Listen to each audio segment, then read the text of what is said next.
This one.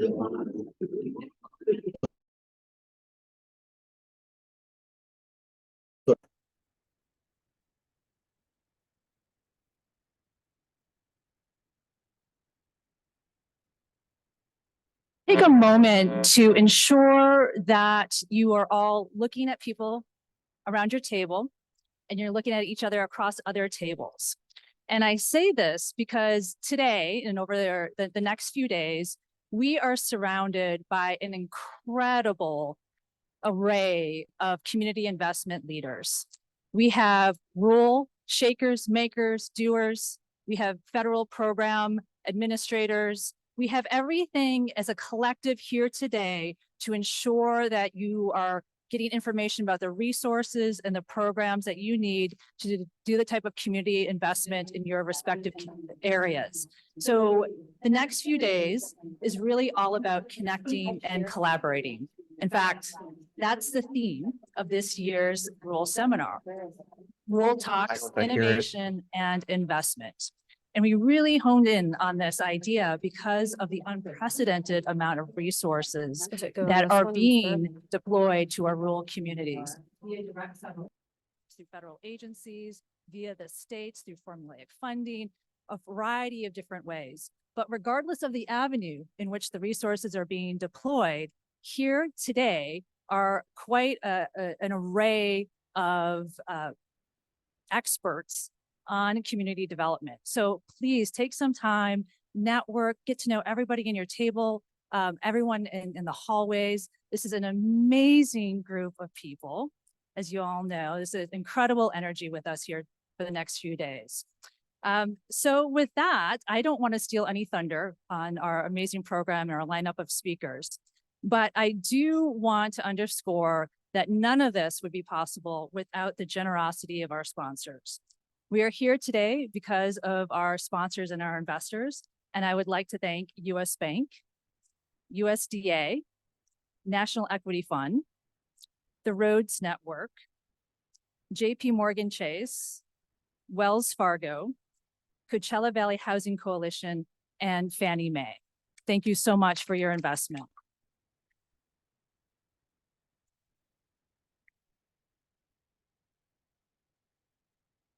Now, a little bit on a more somber note, I just want to take a brief moment to reflect. Many of you may have been familiar with a very dear colleague of ours, Brittany Mitchell, who worked in our creative capital division on our lending team. Brittany passed away over the Thanksgiving Day holiday. She was an amazing colleague, tremendous team member, and she had huge heart, most importantly. She provided space for everything and everyone that came her way. Whether you were a new colleague, a teammate, or an animal, she did a lot of work with animal rights. She gave a lot of herself to the community. And I know many of us in this room over the past year may have lost a colleague, a loved one, a friend. So I just want to take a brief moment of reflection. If we could just take that a few seconds of reflection and think about all these people that really mean so much to us. Thank you for that.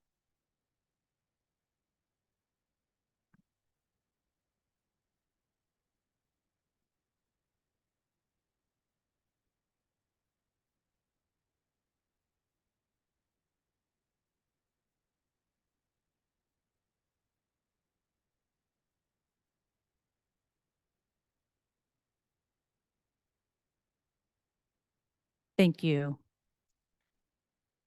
And now I want to lift our spirits and our energy a little bit before we enter into the full day of festivities and programming, and want to highlight some of the accomplishments of the Rule LISC team over the past few years, and more particular over the past year.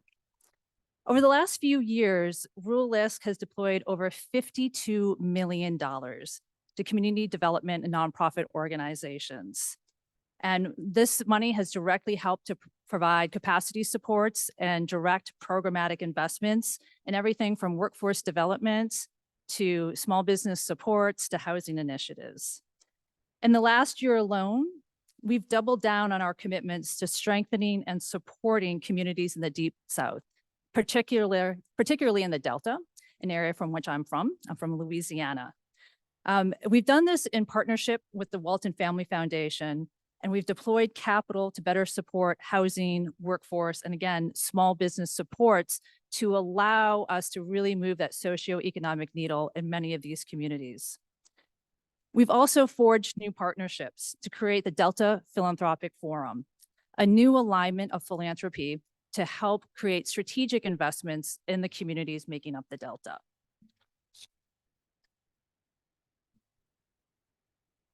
In addition, in the past year, we've deployed a brand new apprenticeship toolkit, expanded our Financial Opportunity Center network to include the Deep East Texas area, and we've worked to deploy innovative programs such as Rural Connect, which have helped to provide digital skilling and small business opportunities in Idaho, South Dakota, and Wyoming.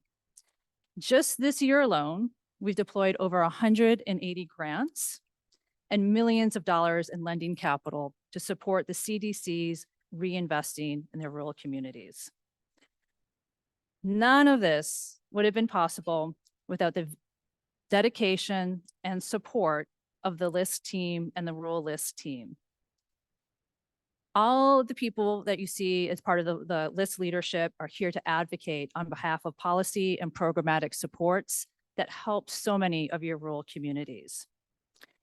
And I am honored to be introducing one of them just momentarily to talk a little bit more about how that programmatic efforts are playing out in many of our rural communities. I know a lot of you were aware that Michael Pugh will not be able to join us. Michael Pugh, the CEO of LISC, unfortunately, he had an emergency medical challenge, but we have a great replacement for Michael Pugh this morning.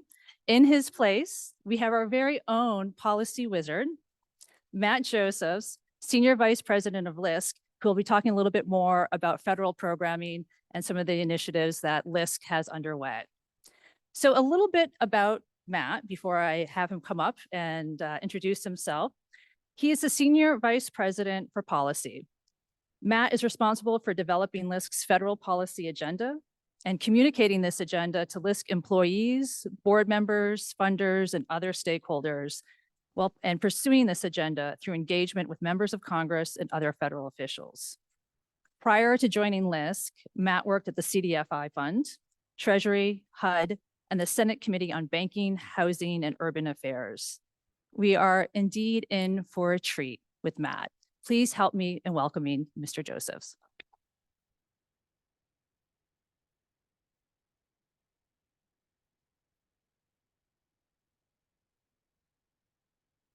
Wow, thank you for that introduction, Kate. Hi, everybody. How are we doing today?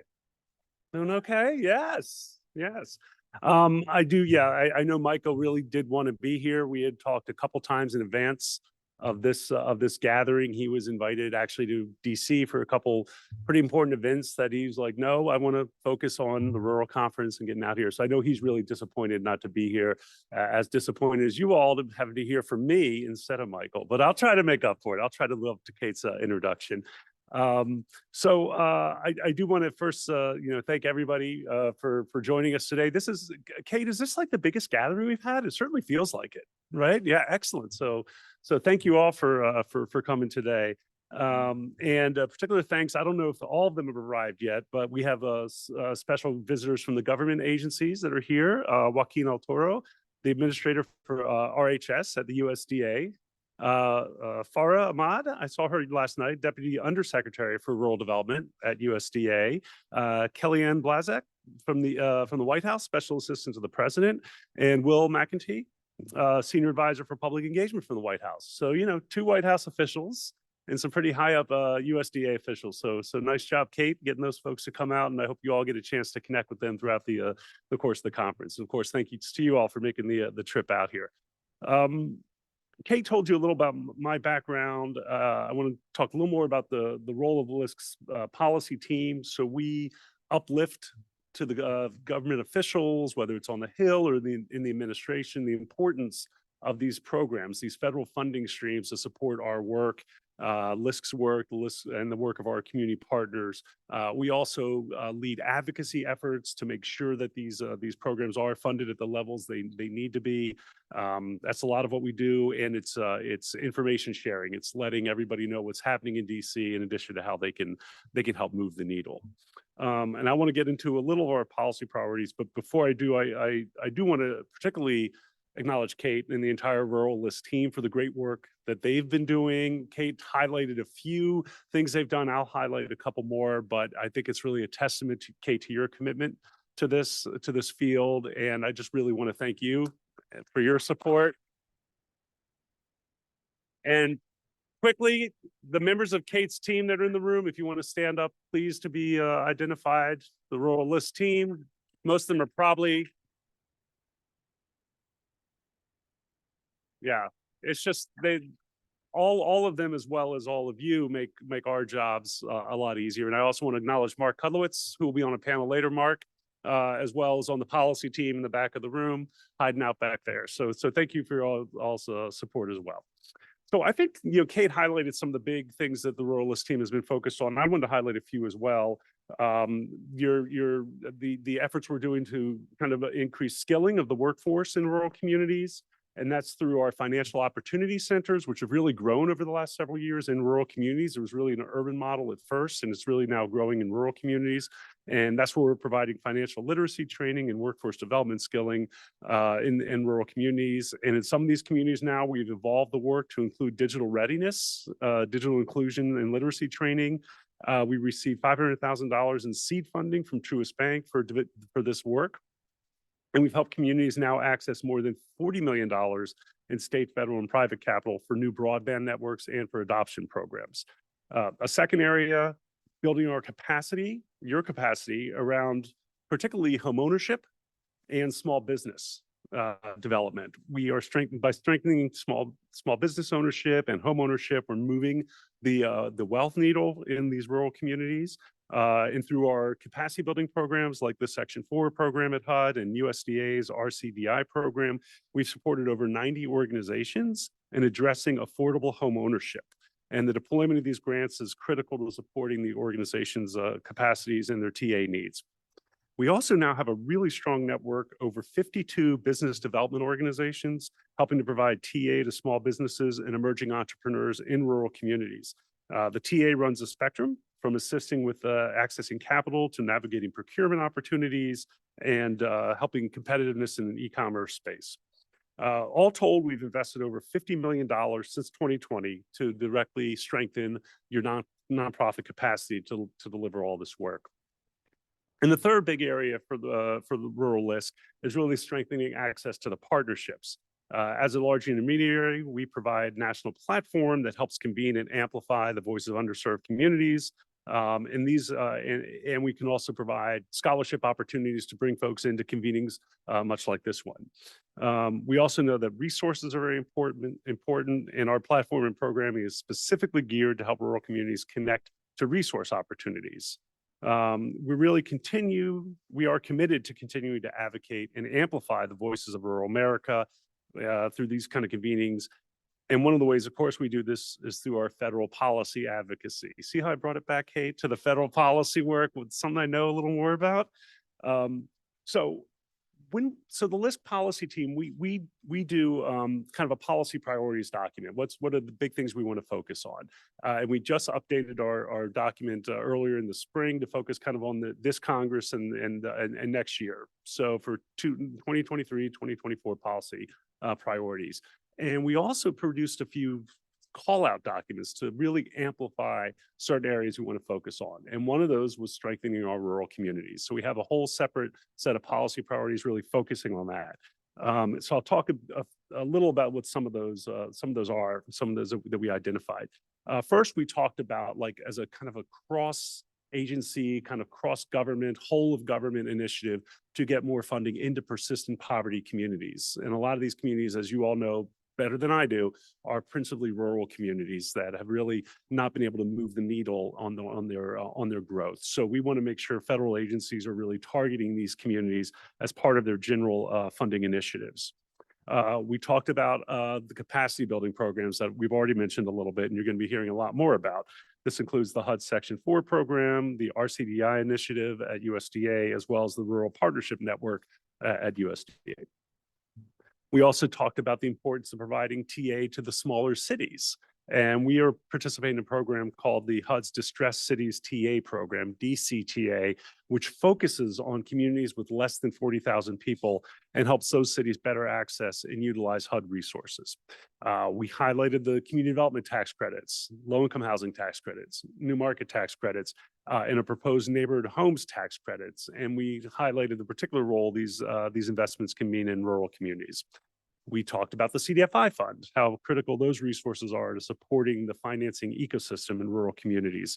And we talked about this new EPA greenhouse gas reduction fund, which is really just getting off the ground, and how important it is that EPA understands how that these programs can serve rural communities. And lastly, we stress the need to adequately fund broadband and digital equity and inclusion. The rural communities need the infrastructure, and there's been a lot of money now made available for that, but that's only part of the problem, right? The other part of it is getting folks access to the equipment they need and the skilling they need to really make best use of these resources. So these are just a few of the things we highlighted. And on the panels this morning, the one right after this and Mark's lunchtime panel, we're really going to dive into some of these programs, where they stand right now, where there's opportunities for hopefully increasing funding and making administrative changes. So in closing, I want to say from my heart that LISC really would not be as an effective advocate for these programs in DC if not for the strength of this rural network. And I really mean that in two different ways. First, through the Rural LISC team, and their communication and your communications with them, that elevates to Mark and me and my team what is working in the field, where we need more supports. And it gives us a much deeper understanding and appreciation of the programs and policies you need in your communities. And second, you all always rally for us when we have letter writing campaigns, capacity, particularly around the Section 4 capacity building program. You guys always step up, you sign our letters, you reach out to your partners, and that's really critical work as well. And we want to always return the favor. We want to help you if you're coming to DC and you need a little help setting up Hill visits and stuff. We'd like to be able to play that role as well. We truly view you all as partners, and we want to continue that. So thank you for your support. Let us know if we can help you with your advocacy in DC. And I really look forward to continuing our conversation around the policy work throughout the rest of the morning, and catching up with you all individually as I can throughout the rest of the conference. So thank you, Kate, for this opportunity, and I look forward to talking to you all more.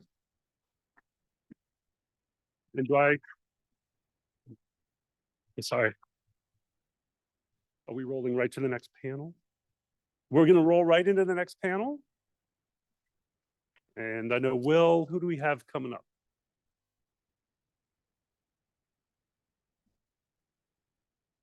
So different set of notes.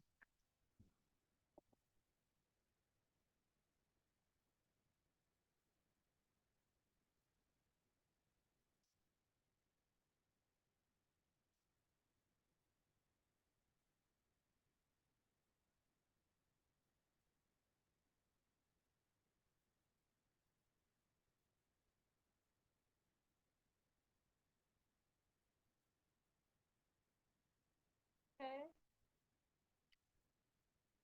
Grab that at the microphone.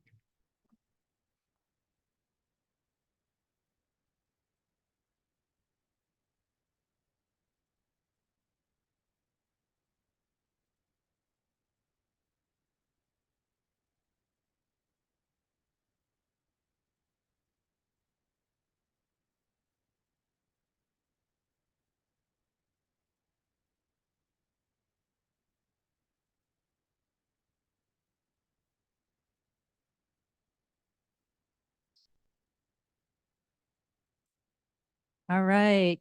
Can all hear us in the back okay? Perfect. Thank you. All right. So it is my pleasure to introduce the first panel. This is a multi-sectoral panel, really looking at investment in rural communities through that multi-sectoral lens. So we have on our panel today, you've already heard from Matt. So Matt, I'm going to skip right over you. And we have Sarah Kackar from NeighborWorks, Director of Rural Investment for NeighborWorks. And we have Will McIntee from the White House, Senior Advisor at the White House. And I cannot see the screen, but do we have Nathan Ohle, who is the CEO and President of International Economic Development Council, or IEDC, joining us virtually. Nathan, are you with us?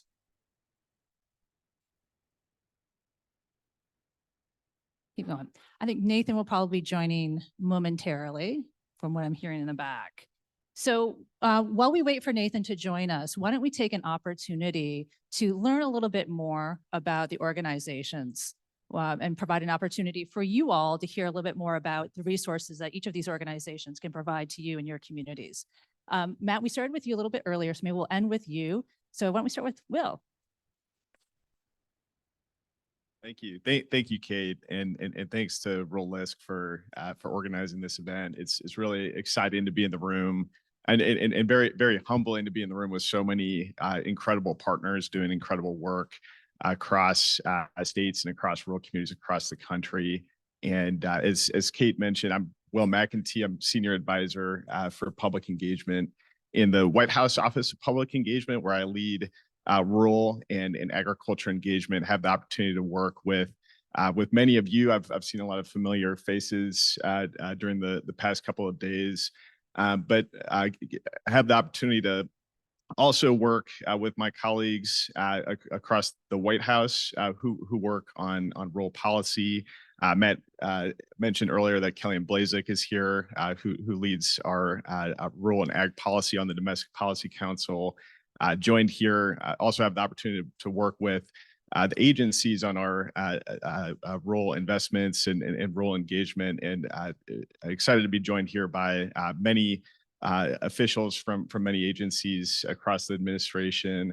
I saw a big USDA table over here. I saw a lot of the state directors, so raise the roof over there. And then I know earlier met Sarah's husband who works at EPA. I know later we'll hear from Eric Yost from HUD on a panel on the Rural Partners Network. And so as you can see, there are this is really an exciting time to lead rural engagement in the administration, because President Biden and this administration is really looking at the way that we engage with and invest with and partner in rural communities through a whole of government lens. I'm an Iowa native, so I know the importance of investing in rural communities, both the importance of those investments, but also the incredible opportunity that exists in our rural communities.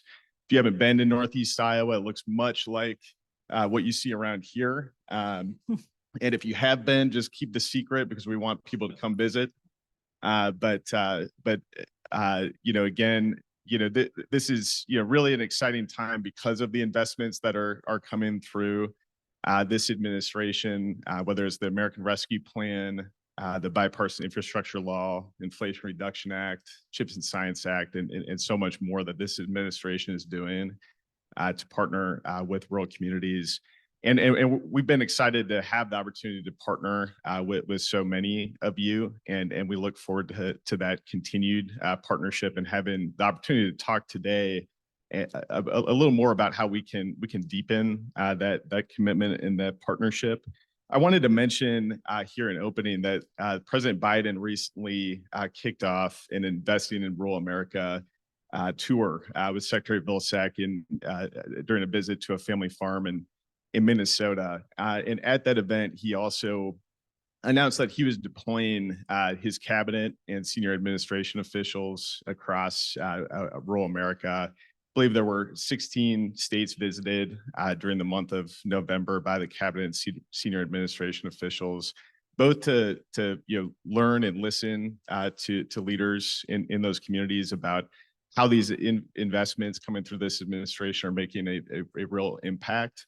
But also, the work that we have left to do, and this is on top of the incredible work that our political appointees in the regions at each agency I mentioned the rural development state directors and our farm service agency state executive directors, the incredible work they do in their communities and their states to lift up these investments, to partner with communities like the ones that you serve. And there's a, the purpose of this tour by the president was really just to continue to lift up the importance of this work to the administration, the importance of these investments, and the importance of these partnerships, and excited to have the opportunity to talk more today about some of those investments. Right. Thank you so much, Will. Sarah, you want to talk a little bit about the work of NeighborWorks? Absolutely. Thank you so much for having us here, Kate, and Rural LISC. We always enjoy working so closely with our partners like Rural LISC, and so really happy to speak with you today. So like Will, I'm a rural native as well, from the grass seed capital of the world in the Willamette Valley in Oregon, and have worked my career in rural communities. And so really do see the impact, and really excited about this once in a generational, I think, funding opportunities that are coming, and just the national stage that rural has been able to achieve here in the last few years. So wanted to let you know a little bit about who we are. I don't know if everyone knows about NeighborWorks America here. We are a national intermediary, much like Rural LISC. We are about 45 years old, actually coming up here in 2024. We have a network of organizations, so 250 organizations around the country. Half of those, 121 to be exact, are primarily rural serving. Now, some of the ones who are not primarily rural serving may work in urban and suburban and be domiciled there, but also work in rural. So once you take into account those, about 2/3 to 3/4 of our network does work in rural. But those half are the ones that I have the pleasure of working at the national level with every day. You might have heard of one of our network organizations, Coachella Valley Housing Coalition. I'm not sure, but they're one, just in case you've heard of them. These organizations range in size from about 5 staff to some over 600 staff. They are time-tested, financially very sound organizations who are leaders in their communities. They are what we often refer to as the community quarterback, and you'll probably hear me use that term a couple of times. So we support capacity building through direct financial support. We deploy over $50 million a year to just the rural serving organizations in grants. We use those organizations, the money that we're deploying to those organizations, to really say to them, you're deploying this through your community. You're helping building those communities of promise, of opportunity. And so that's where we really believe in providing sustainable, long-term, dependable financial assistance to our network so they can be there and show up. Many of those organizations have been around longer than we have. So they have been strong, dependable voices and partners in their community. So our network and the investment into it. I just want to talk for a little bit about that. These groups, again, I was talking about as the community quarterbacks, we really at NeighborWorks work with the groups and understanding, and they use a very resident-based, stakeholder-based approach.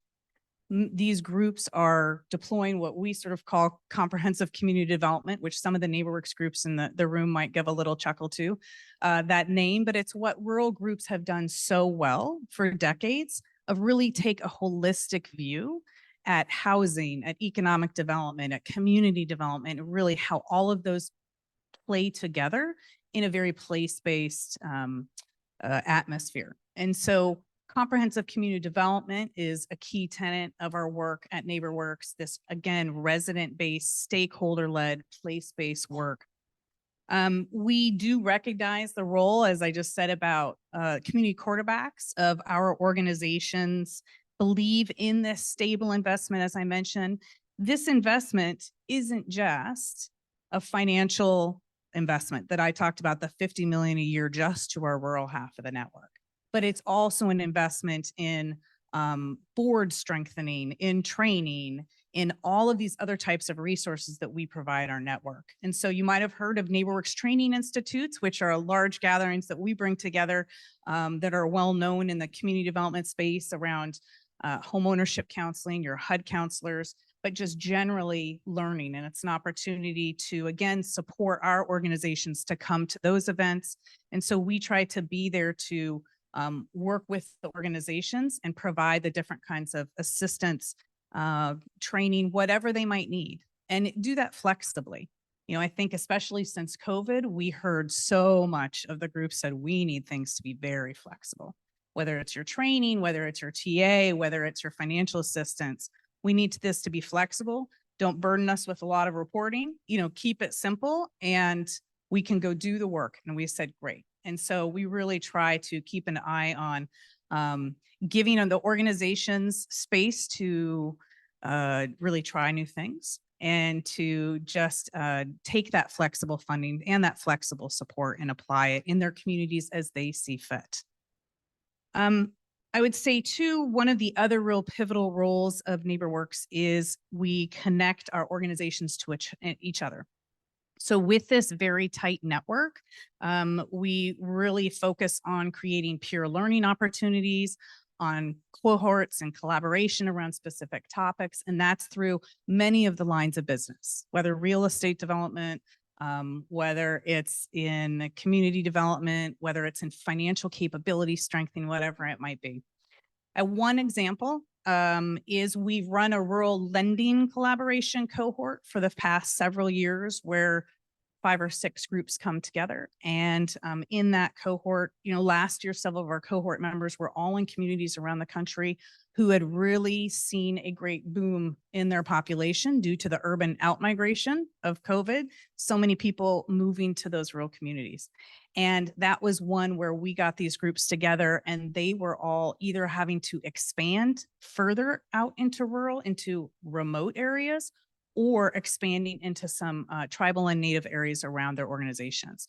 And so that's something that particular group became very close in because they found lots of similarities wherever they were in the country, but they were really experiencing a lot of the same impacts of the last few years and worked together to imagine new products, new services, new ways of working in new parts of rural. So that's just one example of the collaboration that we really try to foster and connect within our network. But I think that's a very good comprehensive overview, and I will intro. let you go to Nathan there. Right. Nathan, I see that you join us. We're just taking a few minutes to introduce ourselves and our organization. So I'll hand it over to you. Well, first of all, Kate, thank you so much for allowing me to participate. I'm sorry that I'm not there with everyone in person, but really thrilled to be a part of this conversation here from DC. For those of you who don't know me, I'm Nathan Ohle, I'm the president and CEO of the International Economic Development Council. IEDC is the world's largest association for economic developers, which means that we do a whole host of activities focused on economic development, but also the intersection of economic development, community development, workforce development, infrastructure, housing, all of the pieces that we all know intuitively intersect at the local level. We do lots of convenience, just like the one that you're at through Rural LISC, and we do a couple of them in partnership with others. We do a ton of professional development work where we've got courses and 2 certifications for individuals to go through. One that is kind of the gold standard in the economic development field called the Certified Economic Developer, and a second one, which is much newer, about 2.5 to 3 years old, called the Entrepreneur Development Professional, focused on entrepreneurship-led economic development and a real focus on small business growth and entrepreneurship in the economic development field itself. We also, because we're a DC-based association, we do a lot of policy work. So Matt and I and a host of others work collaboratively on a whole host of issues, and certainly working with Will and the agencies on implementation of a whole host of issues that affect economic development. We have a research arm to our work where we're actually taking a practitioner lens to data and research and making sure that there's a practical element to research that practitioners can use in their everyday work. And then we're in the business of building partnerships. We partner directly with LISC and Rural LISC on a whole host of issues and opportunities and programs. We work directly in communities in some cases. For more than 20 years, we've been working in disaster recovery efforts. We just launched a brand new program called the Economic Recovery Corps, where it's safe to say that more than half of the fellows that we'll be placing in 2024 will be residing in rural and tribal places. So we're directly in communities, we're directly serving communities through our members, and we're here in partnership with so many others. So excited for the conversation. And Kate, thank you again for the opportunity.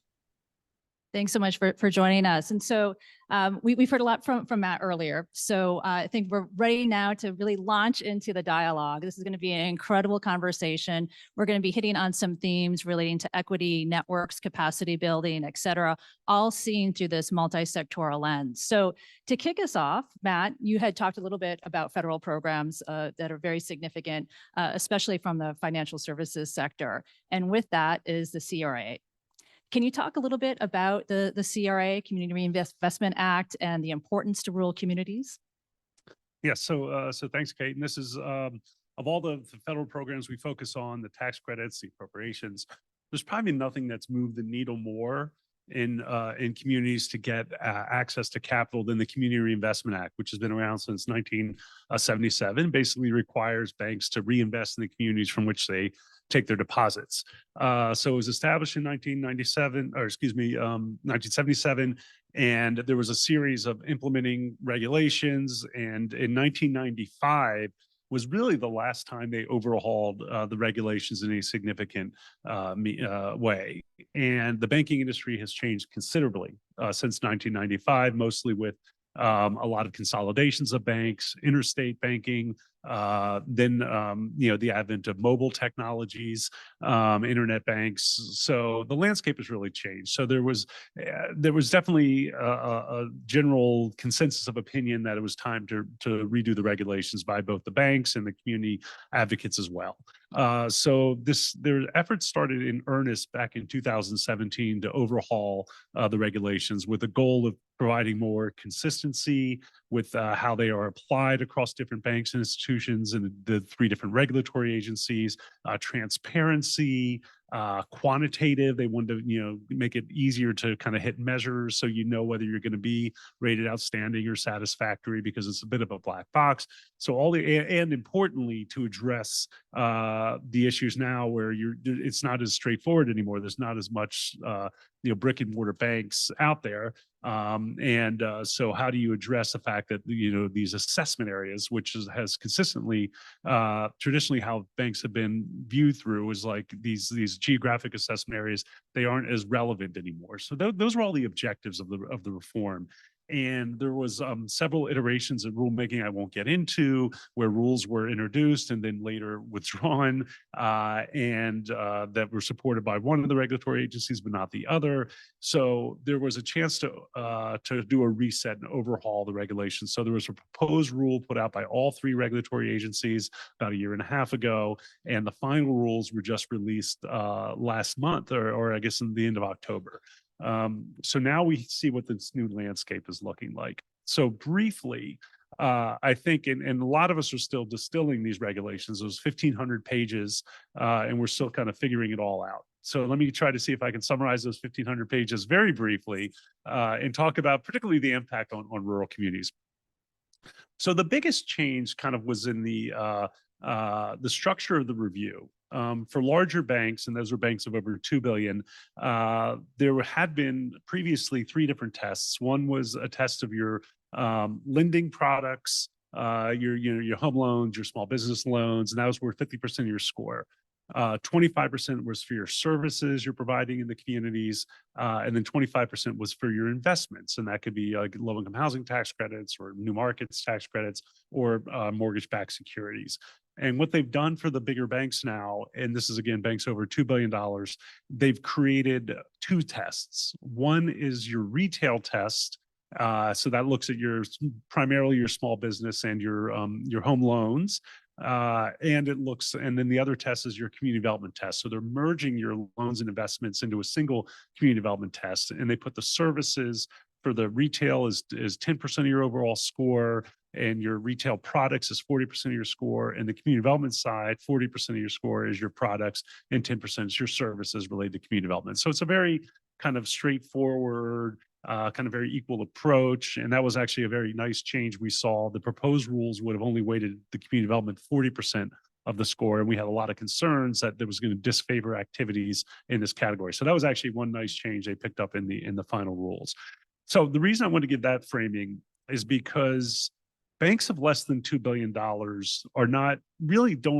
there's not going to be a lot of changes. They still kind of are basically operating under the old the CRA regime. And a lot of rural communities are being served by these smaller banks. So you might not necessarily see a lot of those changes. Now, they also have the option, if they want, to opt into the new approach. So we'll see if they do choose to opt into that. But you may not, particularly on the retail side, you might not see a lot of change in activities from the smaller banks, for better or worse. Where I do see opportunities for rural communities is when you look at the larger banks is, well, first they did change the definition of assessment areas now. So there's still your traditional assessment area, which kind of looks at where are your branches, where are your ATMs, and you have to kind of carve out those spaces. But they also say have developed a new assessment area called retail lending assessment areas. And so that is for banks that don't have a lot of bricks and mortar, but they do a lot of lending maybe, and they look at areas where your lending is being concentrated and they say, okay, well, that's going to be a retail lending assessment area. So they're going to be evaluated on both sets of geography for the retail test that I talked about for 50% of your score. But the more exciting change to me is on the community development side, when they're looking at doing an evaluation of your community development lending, and that's the loans investments to CDFIs, it's the loans and investments, grants to nonprofits. They are looking at they can give you credit for statewide activities and also credit at the national level.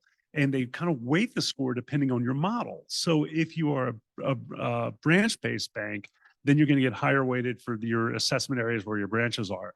But if you're not, up to 90% of your score can be from your national activities. So it really, they're saying we understand you don't really have traditional branches, so you're going to get credit for everything you do rolled up at the national level. So I think that's an opportunity to really pick up a lot of rural and underserved communities as part of their evaluation. Whereas like in the past, you might find this over concentration of investments in like a Salt Lake City or in a South Dakota or Wilmington, Delaware, because that's where they happen to be chartered. So now you're going to see, I think, a lot more interest in activities outside those communities. So that's on the assessment tests. That's with respect to the assessment areas and how they get scored under community development. The other thing is the definitions of community development have broadened. So there's a lot more categories of community development activities. And this includes a separate category for investments in CDFIs. I think this is a really interesting category because any investment in a CDFI or a minority depository institution or a low-income credit union will automatically qualify. So, a CDFI, now you look at these two kind of things as overlapping. It's like, okay, you can get an investment anywhere. And a bank may say, well, I don't really have a lot of footprint in these communities, but I have a trusted CDFI partner. So I'm going to go make an investment in that CDFI, knowing right off the bat, I can get credit for that investment. So I think rural CDFIs are really going to be advantaged by that designation. There's also separate categories now for disaster preparation, climate resiliency. That's its own category of economic development. And for disaster recovery, which, as we know, often impacts rural communities disproportionately, and a separate category for investing in Native communities. So you have these kind of call outs for rural communities as eligible community development activities. And of the categories of community development activities, there's ones called revitalization and stabilization. There's something called essential community facilities, essential community infrastructure. I mentioned the disaster and weather resiliency one. All of these categories, if you're in a rural community, also include middle income census tracts. So traditionally, they're focusing on low income communities below 80% of area median income, that traditional definition. But for these 3 or 4 place-based categories, if you're in rural communities, they can also include middle income census tracts. So I think there was some in the definition of community development activities, there's a nice nod for the rural communities. And lastly, because I know we'd otherwise go on all morning talking about CRA, I'll just close with one other thing I think that's important for rural communities is there's always been an element of the test that's qualitative. A big part of the regs is trying to get a more quantitative kind of like, how do you compare to your peers by a percentage of your activities in communities? But there's always been this qualitative element of, are you responsive to community needs? So they've tried to make that a little more transparent, and they've listed about a dozen what they call impact and responsiveness factors. So some of these factors they've mentioned are kind of geographic factors, including, or is it in a persistent poverty community, which we know is largely rural communities? Is it in a community that is a native community? That's also worth an extra factor if it's a native community. And if it's in a community that traditionally has not benefited from CRA investments. I think that'll be a particular help to rural communities. It's a little bit of a to be defined. They say in the regulations, we don't know what these are yet. We're going to collect data, and then we're going to identify each year, I think annually, what the communities would qualify for this kind of consideration. And again, that's principally going to be rural communities, I think. So they're going to get impact, special kind of consideration for these kind of investments, as well as investments in CDFIs. That's also considered an impact factor. And a big change in the final rule was that they're making investments in LIHTC and new market tax credits also an impact factor. And we had a big concern because getting rid of the investment test might diminish the appetite for LIHTC and new markets. So one of the things they did was they created an impact factor for these. And another thing, by the way, with the assessment areas now getting credit for any activities, we think that could help stabilize the pricing around things like LIHTC, which right now, if you're in a CRA hot market, it gets priced higher than if you're in kind of the rural communities or the markets that don't get as much attention under CRA. Well, now we think hopefully this will even out, and we'll actually get some more equity to support the LIHTC properties in rural communities as well. Right. So Matt, you've done an amazing job of really setting the framework for how investment is making its way to many of the rural communities. And I want to peel the onion a little bit to kind of really delve into the community development side of this, particularly around the capacity and equity pieces, right? This is really kind of where the rubber meets the road for many of our rural communities, and where flexible funding, and Sarah, you had brought that up earlier in your intro, is so vitally important. So I want to really start the conversation around capacity building supports. And why don't we start at the higher level with Will, starting from you at the federal level and work our way onto the ground to our local organizations. So Will, I know that the current administration is thinking a lot about capacity supports and capacity building. Can you talk a little bit about how that is making its way through certain programming and how that's playing out through the administration? Yeah, absolutely. This is, really one of the issues that we have heard, consistently from our, rural partners since the campaign, the transition, beginning of the administration, and the president actually committed to during the campaign to a whole of government approach to rural prosperity, and through several initiatives to create additional capacity building and technical assistance programs. We're hard at work to do that. One area that you'll hear more about later on actually the next panel is the Rural Partners Network, which is really our whole of government approach to help rural communities find resources, to help attract jobs, help attract resources, identify some of the signature projects that will make a real impact in their communities.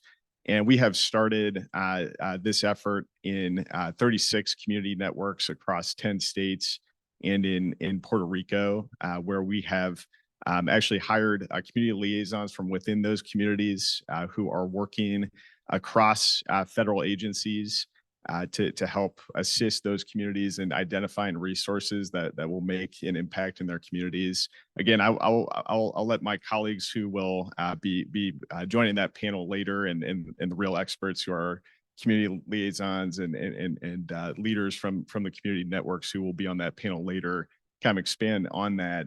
But this is, one of the key initiatives for us to expand on capacity and provide technical assistance to rural communities. The administration has also undertaken several other capacity building and technical assistance programs through place-based initiatives. and has designed a whole of government approach to federal coordination of those technical assistance programs through the Thriving Communities Network. Christine Sorensen here from the Rural Partners Network, who's our lead for engagement at USDA on the Rural Partners Network, gave a great presentation on this yesterday if you were here for the Rural Partners Network training. But each of the Thriving Communities Network partner agencies is committed to coordinating and collaborating between their technical assistance programs, especially within the regional or field offices that often serve as the front doors and key points of contact to these communities. Thriving Communities Network agencies have committed to the shared principles of providing scale for impact by proactively identifying transformative projects similar to the work that Rural Partners Network is doing in communities, seeking to build community wealth in partnership with those communities, centering the power of community, again, really ensuring that we're listening from the ground up, and that we're finding and identifying solutions that work for each specific community, and as well as meeting the areas of greatest need and expanding access and participation. And so in addition to the Rural Partners Network, the Interagency Working Group on coal and power plant communities, which is led by my colleagues at the National Economic Council, Climate Policy Office, and the Department of Energy, but spans several federal agencies, is working to assist the economic transition of legacy energy producing communities. Again, bringing several resources from several agencies together to help with those transitions to producing cleaner energy products. The president has directed his administration to leave no one behind as we make this energy transition, and especially for those communities that have really powered and fueled this country for generations. And so this interagency working group is doing the work to ensure that we meet the president's commitment to those communities. Additionally, the Department of Transportation and Housing and Urban Development Thriving Communities Initiative is a joint agency effort to provide place-based technical assistance to plan and transform infrastructure and community development projects. So another important alliance between federal agencies that's also doing incredible work in partnership with rural communities. In addition, I also wanted to mention that EPA has also developed 16 environmental justice thriving communities technical assistance centers nationwide to support underserved communities and enhance their ability to provide meaningful input on environmental justice programs, which is another key priority for this administration that the president has committed to as well. Thank you, Will. So, I mean, what you're really seeing is this coalescing of so many federal agencies in support of capacity building and direct technical assistance supports. But Nathan and Sarah, you do so much work on the ground with a variety of different CDCs. Can you take some time just to really talk about what you're hearing on the capacity support side, how it's really being defined, what is really effective when we're talking about technical assistance and capacity building supports? What does that mean for NeighborWorks? And then Nathan, I'll have you round us up and just talking a little bit more about IEDC's work with TA provision. Sure. Thanks, Kate. I think I'm going to lay out first just a stage for us to understand what capacity building can mean. There's a spectrum of capacity building, whether in size and strength of an organization. We work with partners who are working with groups on the ground, and they are one person who calls up the partner and says, hey, do I need a board? Really just on the ground, getting going, through a middle capacity where they're still moving, they're growing, they have a board, they're still learning, and then up to very high capacity organizations. So we do have that spectrum of organizations in this space, that all of us are either part of those organizations on the ground, or regional intermediaries, or national intermediaries, or local, state, and federal partners working with the groups. And then there's a spectrum of capacity building activities.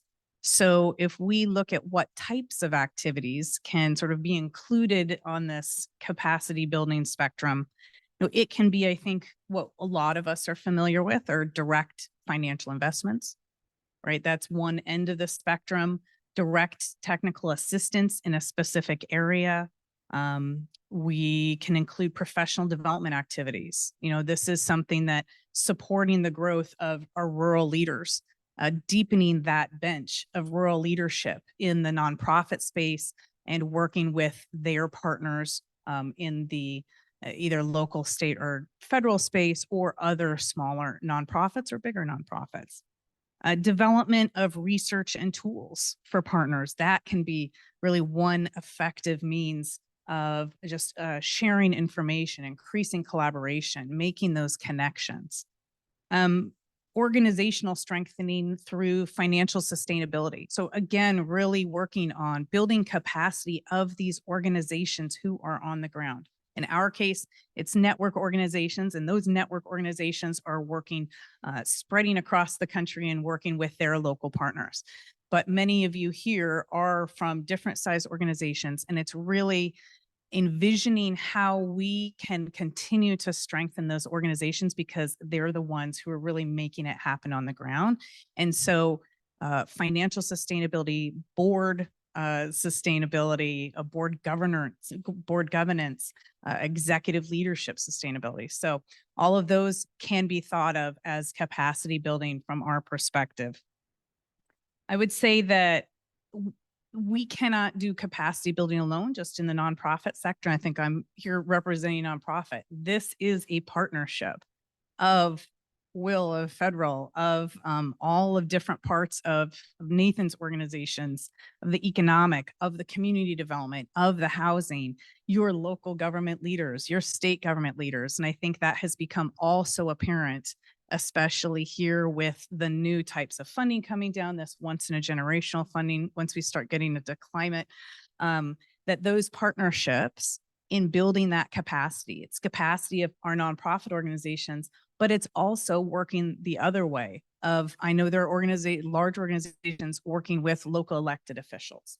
One example that we've done is we've created toolkits around in the area of manufactured housing. We've created some PowerPoint toolkits that our organizations and our boards can really take to local officials and start conversations and start partnerships and start education. And so it is working both ways in partnership, most definitely in realizing the ultimate goal of these communities of opportunity and promise. That's great. So what we're hearing on capacity supports, a lot of focus from NeighborWorks on organizational, nonprofit supports, a lot of toolkit resources that are available for folks. Nathan, looking at you, Sarah had also underscored the importance of public-private partnerships in addressing capacity supports and capacity building in many of our rural communities. Can you talk a little bit about what IEDC is doing along those lines? Happy to do that. And I think Sarah really hit the nail on the head in describing what capacity building is and all the needs that exist across places, not just here in the United States, but internationally, quite frankly. The one thing I wanted to back up and, kind of connect Will's message to kind of where we are and where we're headed. When I look at what happened as a result of the recession in 2008 and the way that we reacted, the funding that was available, how we addressed these issues, I think, quite frankly, we did a disservice to many places that we didn't take the time in that moment to help build capacity in places of all sizes, but in particular rural and tribal in nature, and make sure that when today's moment came, that those communities were ready and had the capacity to be able to access that funding and those programs that can be really, truly transformational.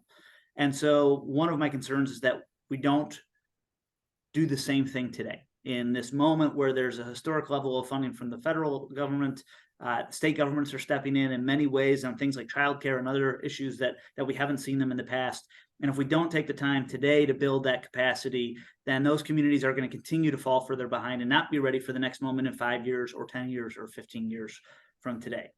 And so one of the things we're doing very specifically is a program that I mentioned in the introduction. That's the Economic Recovery Corps program. This is a program, to Sarah's point of doing it in collaboration. I totally agree. Collaboration is the key to building capacity in local places and regions across the United States.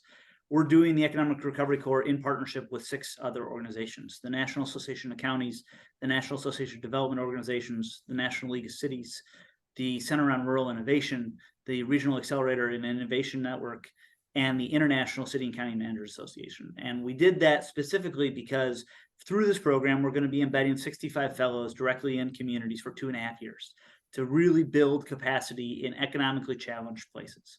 And that's rural, urban, tribal in nature across the United States. But we wanted to do it in partnership because there's a recognition from us that economic development hits various levels of government, of nonprofits, of even for-profit chambers of commerce or entrepreneur support organizations, for example, in places across the country. And so there was not a one-size-fits-all approach that would work here. And so those 65 fellows are going to be embedded starting in 2024. It's sometimes in county governments, sometimes in city governments, sometimes in nonprofit NGOs, sometimes in public-private partnerships. And we let those communities identify what those best opportunities were, what types of organizations might work best, and what issues they're confronting on a daily basis from a capacity issue standpoint. When we built the program, we knew there was a huge need for this, but you never really know how big a need it truly was. And so when we opened the application process for those 65 fellows, again, 2.5 years where we're going to be paying the full freight of those fellows to be embedded in those communities. We're going to train those fellows. We're going to build cohorts among those fellows based on the types of organizations they're placed in. And we saw an astounding amount of interest. We had more than 500 organizations from across the country apply to host a fellow. 48% of those were rural, and 18% either were tribal in nature or serving tribal communities as a result of the work that they do. So we had 500 host organizations said, yes, we really need this. This is a really key and crucial need for us. We've got to build capacity. We've got to think about this differently. And then we opened the application process for fellows, individuals that want to serve as fellows. And again, tight labor market, you never know what you're going to get in these kinds of things. For 65 slots, we had more than 1,400 people apply. And it speaks to the nature of not only the need in communities, but the model that we built in partnership with so many others to really attack this issue head on. And the goals of ERC are twofold. One, clearly to build capacity in economically distressed places. And 2, to start building the next generation of leaders in economic development. So these are folks that are early to mid-career folks that want to serve communities. They want to help build capacity. They want to think about the future of economic development and drive economic development from a different perspective, especially for places that have been left behind in the past.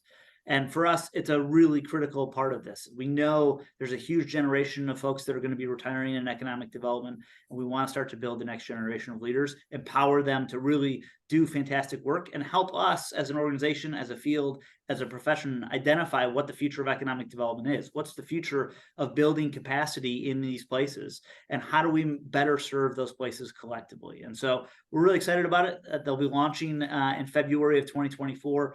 A lot of good work ahead, but quite frankly, as Sarah said, nothing happens without collaboration. And this is just one example of many ways that we try and collaborate directly with communities and with other organizations to build capacity.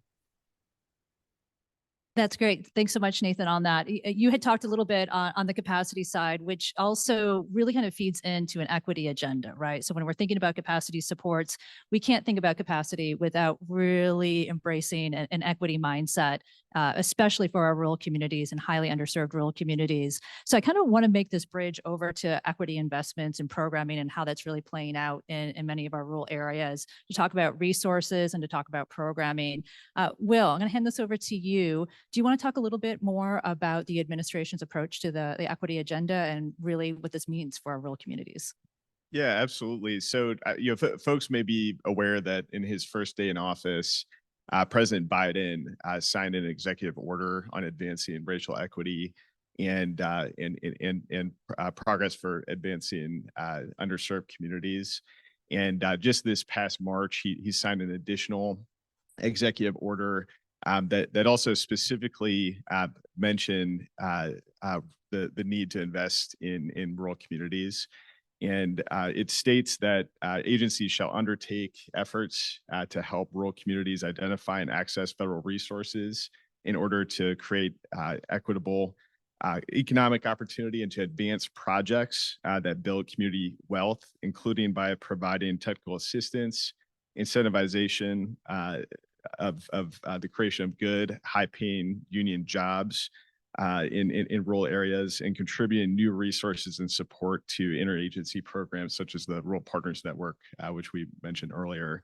And so this is really what this means is really that he has ordered each agency and the administration to ensure that they're making accessible the programs and resources that they are administering through, again, these historic investments for the American Rescue Plan, Bipartisan Infrastructure Law, Inflation Reduction Act, CHIPS and Science Act, and ensuring that that rural communities are able to identify and access those resources. And so this, both of these executive orders really drive everything that we do in this administration. But again, I think it's important to note that he has specifically named the importance of the agencies working in and investing in rural communities through this work as well. Right. So you see a lot of commitment by the agencies in terms of the equity agenda. There are lots of programming taking place on the ground in terms of being able to provide that sort of technical assistance. But Sarah, can you take a bit of time to talk about what sort of trends are you really seeing in our rural communities when it comes to the equity agenda? What's interesting? What's kind of this novel idea that we might not have considered before? And are all the resources in alignment around really kind of supporting these trends? Sure. Well, I'll start with, for our network organizations who are in the room, this will give a chuckle, but anyone who knows NeighborWorks organizations, is NeighborWorks does collect a lot of data from our organizations. Yes, I hear some. Yeah, we like to collect the data. We have a pretty robust business intelligence piece, but really that data is what helps us understand how to best assist our organizations, right? Again, our aim, our focus is to make sure those are very strong players for the long haul in these communities. And so we do collect a lot of data. I think, when Kate and I were speaking, she said, God, it'd be interesting to hear just sort of what your network's doing, what they're saying. I was like, oh, well, we've got data. That is one thing NeighborWorks has. I would say a couple key points that are showing up. First of all, in NeighborWorks in general, we call it READY, the racial equity, diversity, inclusion. That is something that is a lens that we look at all of our work through. So whatever the work is, and we support our networks through this lens. That looks a little different in every community, looks a little different in some rural communities than urban communities. The different parts of RED&I look different, right? Some communities, the R may not appear on first glance, that the racial piece might not appear on first glance as strong, but we do know that America, approximately 20% now of rural America is BIPOC community members. And so just because some of our organizations who might have 97% white, 3%, doesn't mean there isn't work to do and there isn't service to do and there isn't really still just deep, thoughtful, intentional work. And so we're really supporting our groups in doing that.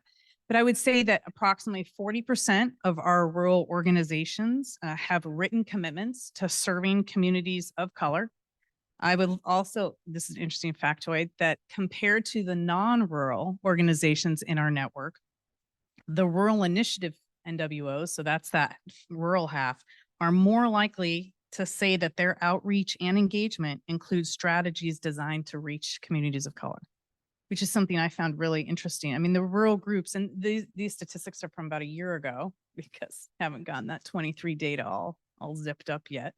But it's something that it really does show an intentionality of whether on the BIPOC side, again, economic, whether on the diversity or whether the inclusion, all types of those, is our rural groups are working to serve their organizations where they are.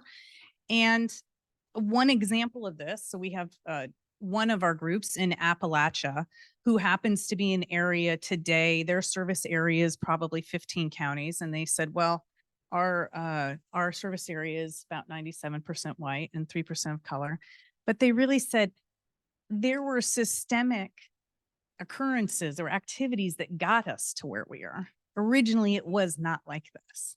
And so they've really deployed over the last couple of years, they've got two new staff members to really go out and learn the history and sort of how their house was built, right? What was it? What created our community as we see it today and the conditions we see it today and the systems that are in place today in this service area and in this part of the state. And so I think that intentional work of many of our rural groups, but specifically this one in Appalachia, is really, I think, where we're encouraging a lot of our network to go, is rather than take the easy superficial, we may not have, and every parts of that ready in the equity agenda, we may not have people of that sort in our community. Well, it's changing. We all know rural America's changed quite a bit. And so really giving a very deep intentional thought to seeing how you can serve those who don't always show up in your superficial scan, and understanding in a community. Another one of our members who was in the same meeting when I heard this example given, she said, oh yeah, every day I go to work and I pass two manufactured housing parks, mobile home parks. And every single kid going onto the bus that I'm stuck behind the bus is a child of color.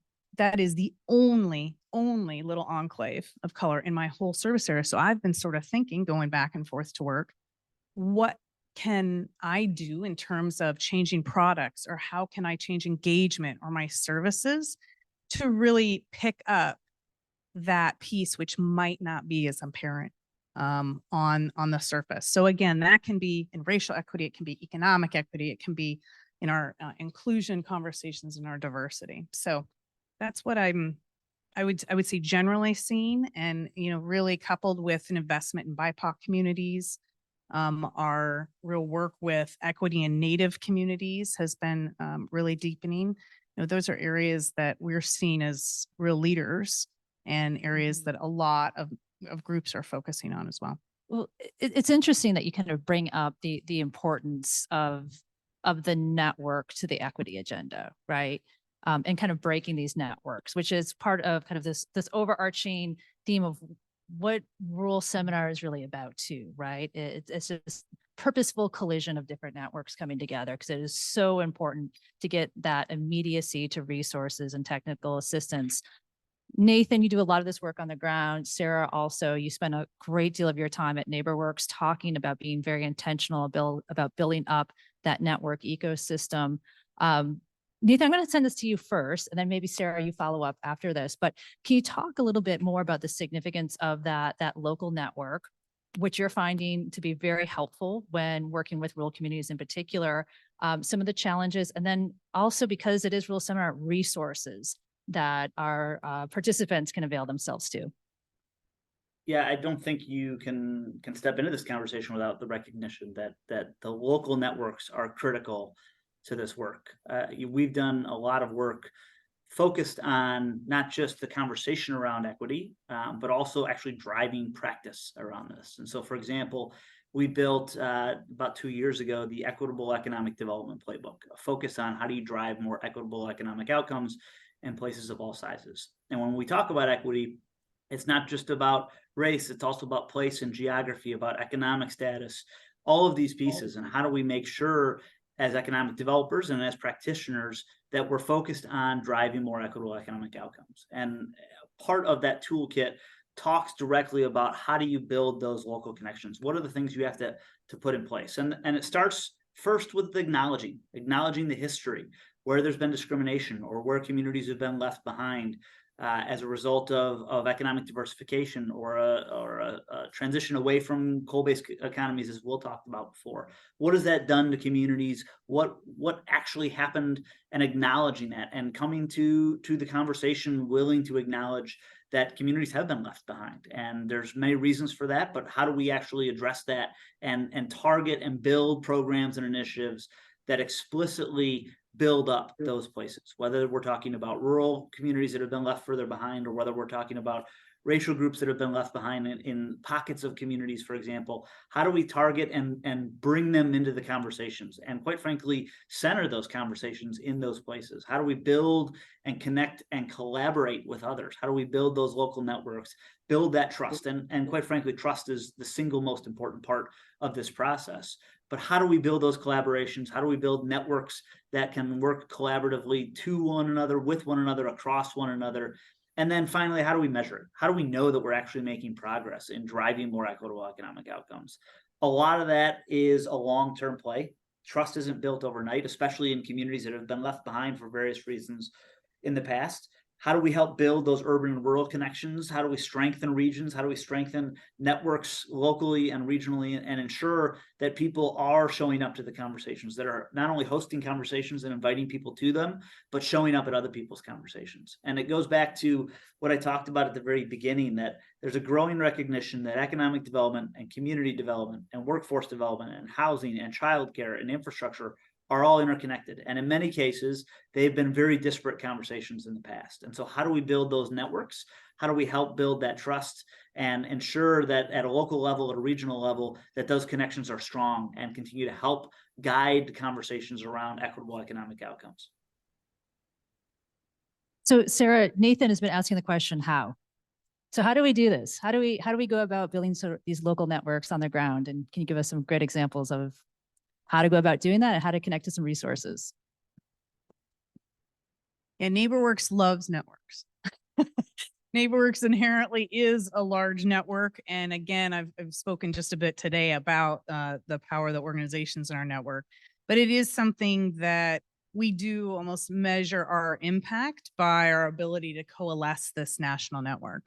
And coalescing this network at this scale in the national nonprofit and then in groups on the ground nonprofits expands to networks in those local communities. To Nathan's point, it's really developing the local networks, and that's what, you know, many of our groups are doing. I would say that the reach of a network and the investment in a network is something that is really critical as we're thinking of continuing to build the power, whether it is in local sector, to Nathan's point, whether it's in nonprofit.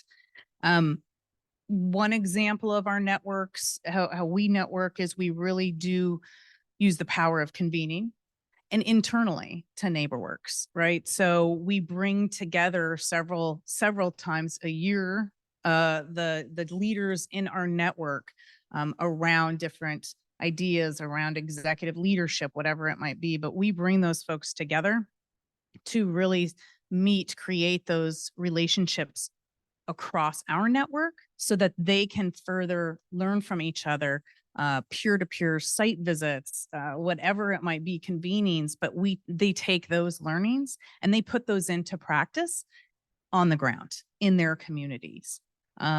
We also develop community networks through something called the Community Leadership Institute. And this is something where I know there are a couple network organizations in the room who've participated in this, where our network organizations, again, are working with many other nonprofits in their area. They're partnering with local governments.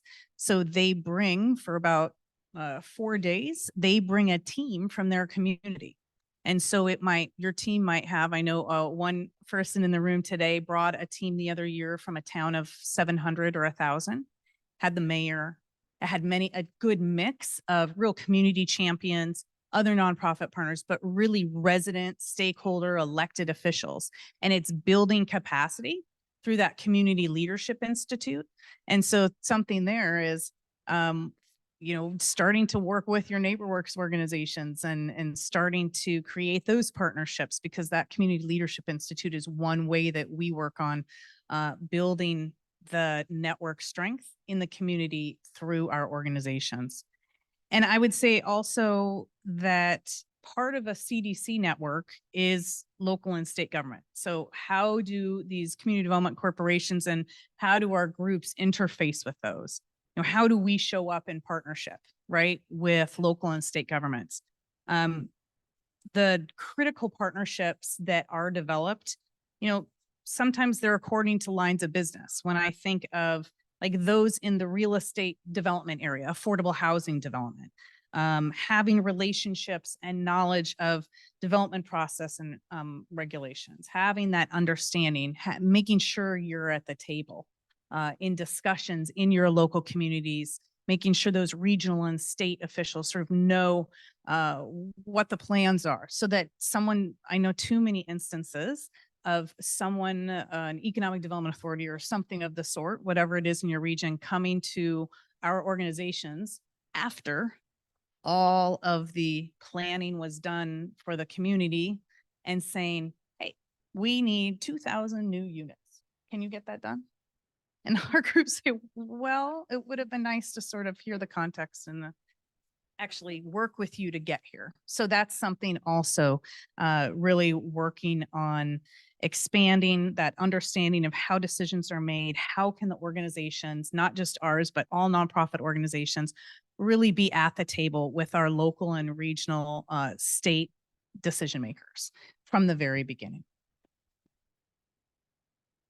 Thanks, Kate. Yeah, I wanted to add a little flavor too, somewhere between the intersection between some of these questions where you talk about capacity building and the networks, and I think there's been a focus on housing, and traditionally I think that's where we've seen some of the best capacity building, like the Section 4 programs and RCDI are predominantly serving housing. But I want to talk for a second about business development organizations, right? We mentioned that we've really been expanding our work to support the BDOs that are providing training in TA to support not only the business, but hopefully the places where they're working.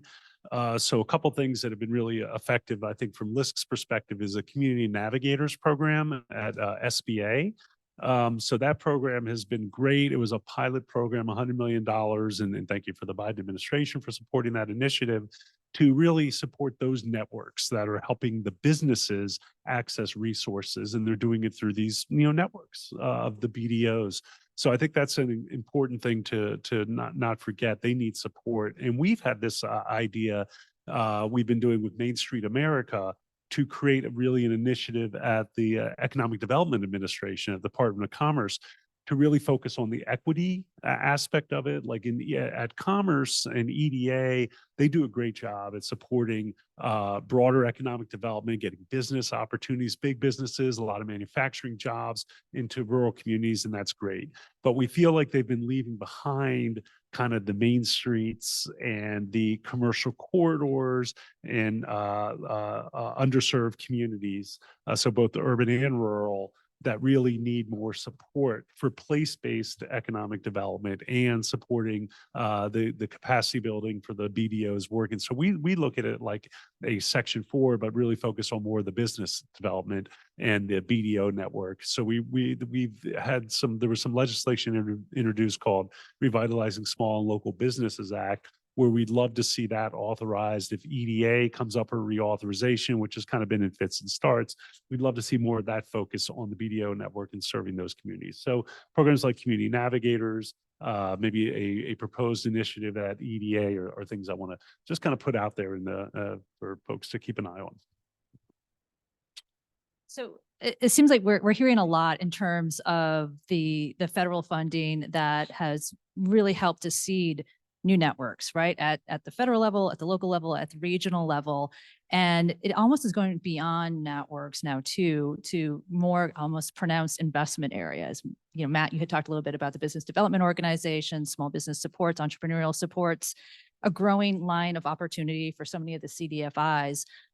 But Will and Nathan and Matt, maybe I would love to hear your thoughts a little bit more about this intersection of really the new opportunities around seeding some more national networks that have also led to new investment opportunities. I'm thinking in particular green infrastructure, broadband investment, and what these networks now mean for some of these rural communities around capacity supports and development of new planning opportunities. Absolutely. Yeah, happy to take that first. So, obviously there's incredible investment and opportunity in green technology and infrastructure through the bipartisan infrastructure law, and especially through the Inflation Reduction Act. And maybe we'll start out by just mentioning a couple of resources too that are available for folks to continue to track and follow some of these investments. So first of all, if you go to build.gov, that is you can find a couple of resources there. That's the website where much of the information around the bipartisan infrastructure law and now the Inflation Reduction Act is housed. And at build.gov, there's an Investing in America technical assistance guide that includes a searchable and sortable database of all of the programs through the two laws.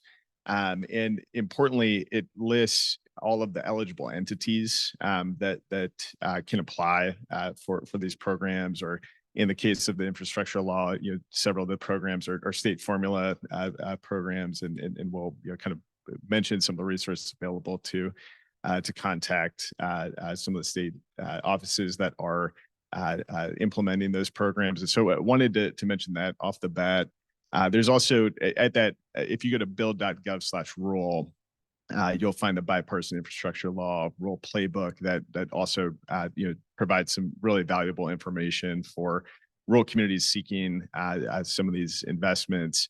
But through it's important to note that, and again, because the technical assistance guide points out the eligible entities, you'll notice a theme here that we really do while this investment is flowing through the administration, it's really the partners on the ground like all of you who are making these investments a reality in your communities. And so it really is a partnership with the eligible entities, whether it's the state and local governments, nonprofits that are eligible for certain programs, the private sector making some of these critical investments, especially when it comes to renewable energy, and through the Inflation Reduction Act. Just a few examples. So first of all, the New Era program is really historic funding for rural electric cooperatives to transition to rural to cleaner energy sources in rural communities and provide more reliability and efficient electricity across the country. We're seeing record interest in this program, in addition to the Powering Affordable Clean Energy program through USDA, which is partnering with corporations, state and local governments, philanthropies, utility districts, co-ops, nonprofits, and tribal nations to expand clean energy resources as well. Of course, the Inflation Reduction Act also includes additional funding for the very popular USDA REAP program, which will allow an additional over 41,000 farms and small businesses to be able to utilize those resources for cleaner energy and technology as well. And in the Inflation Reduction Act also, really importantly recognizes the critical role that farmers and ranchers and forest landowners play in mitigating, in addressing the climate crisis, and invest in additional programs that are already very popular with farmers and ranchers to allow them to utilize climate smart agriculture practices that both have climate mitigation benefit, but also provide access to new markets for those producers in rural communities as well. I wanted to mention, you mentioned earlier the Justice 40 initiative, and the federal government has also set a goal as part of President Biden's Justice 40 initiative through an executive order that he signed early in the administration to ensure that 40% of the overall benefits of climate and clean energy related investments flow to disadvantaged communities that are marginalized, underserved, and overburdened by pollution. And the administration can really only achieve that Justice 40 goal if we provide coordinated resources to communities to help overcome the barriers between federal funding and the places that need them most, including our rural communities. And so that's another area where we will need continued support from the private sector, philanthropy, financial institutions, partnership with state and local governments and communities to to identify those resources to help to meet that goal. It was interesting. Yesterday, we were a group of us went down to Winter Haven, California, right on the border of Arizona and Mexico, very close to Yuma. And on the way, we drove past the Salton Sea, which just received, I believe it was about $70 million in investments from the administration to help with mitigate some of the climate impacts of the sea and the area has experienced, both public health issues as a result of the water levels dropping, and some of the chemicals and runoff that exist on the lake bed of the Salton Sea. And so, it's really, examples like that of, communities that are experiencing, public health issues that are, critically important to us, and part of the, real, mission behind the Justice 40 initiative. But also, it goes without saying that just, the climate, our ability to address the climate crisis while providing, new economic development opportunities and jobs in rural communities through these investments that the administration is making. Yeah, so important. And I think what's at the heart of so much of making this possible is really public-private partnerships. And Nathan, kind of looking at you in terms of giving some additional color to how these are playing out in some of the rural communities and where you're providing technical assistance, particularly around green infrastructure investments. And what are some of the critical partnerships that you think have been successful? And maybe also, where do we need to go? Where do you think additional support needs to go in the coming years? So I think there's been a lot of work to build out these national networks and cohorts of organizations and focus areas. And I think it's been really important. I'll just give an example. At EDA, they have a whole selection of communities of practice, anything from coal impacted communities to nuclear communities to revolving loan fund operators to the Build Back Regional Challenge, which is really focused on building regional partnerships. And they've been really impactful, I think, because the federal government has said these are important pieces and we're going to invest in them and we're going to build out the expertise and opportunity to have these national networks that then scale down to the local level and in practice, how do these things work? Whether it's green infrastructure, as you just talked about, Kate, or whether it is, manufacturing communities. The one thing I want to be careful of and cautious of is, the one thing we see from a broader scale from an economic development perspective is that the siloing that can happen as a result of those things can be really an impediment to equitable growth in these places. And I'll just give you an example. At USDA Rural Development, for example, if a rural community needs to access funding on a whole host of issues, they've got to go to a whole host of different agencies within the department. So if you're talking water infrastructure, you go here. If you're talking rural electrification, you go here. If you're talking housing, you go here. When in reality, all of those things are interconnected. And so things like the Rural Partners Network that USDA has implemented to try and bring communities to a deeper understanding of how to access those resources, take a more holistic approach to the work, I think is incredibly important. And it's important to see the federal government doing it, but also the state and locals thinking about it in the same way. As far as things that are actually happening and especially on the green infrastructure side, I think you're seeing a lot of collaboration happening in ways that weren't happening 5 years ago. Part of that, I think, is a recognition of the changes we've seen as a result of the COVID pandemic and the reality that rural places are facing as a result, both the opportunities and the really difficult conversations that have to happen in rural places. But green infrastructure is a critical component. Majority of the places in the United States that are being impacted by climate are on the coasts, are in big forests, places that are rural in nature in many cases. And so we've got infrastructure investments. I'll just give one great example. There's a really innovative program that started in Iowa with farmers thinking about the runoff from their farms and the impact that has on the water systems and certainly the water, the rivers and lakes in the surrounding areas.